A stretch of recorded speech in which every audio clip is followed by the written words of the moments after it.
Three phase motor on of করবেন কিভাবে একটি 2A প্রক্সিমিটি সেন্সর দিয়ে।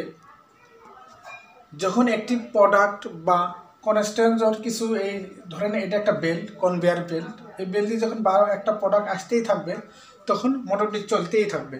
যখন কোনো একটা প্রোডাক্ট না আসবে তখন মোটরটি আর থ্রি ফেজ মোটরটি আর চলবে না।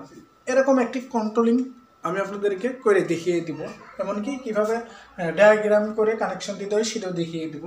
নিয়েছি দুইটা সার্কিট ব্রেকার, একটা থ্রি ফেজ একটা সিঙ্গেল ফেজ, যেহেতু আমার মোটরটি থ্রি ফেজ। নিয়েছি magnetic conductor, overload relay, 2A proximity sensor, conveyor belt. প্রথমে আমরা থ্রি ফেজ লাইনটি কানেকশন করব। রেড,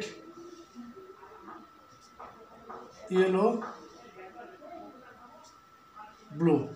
ব্লু কালার তারটি নিয়ে ম্যাগনেটিক কন্ডাক্টরের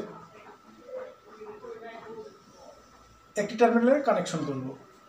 ইয়েলো কালার তারটি নিয়ে ম্যাগনেটিক কন্ডাক্টরের যে থ্রি ফেজ লাইন আছে পরের টার্মিনালে কানেকশন করব।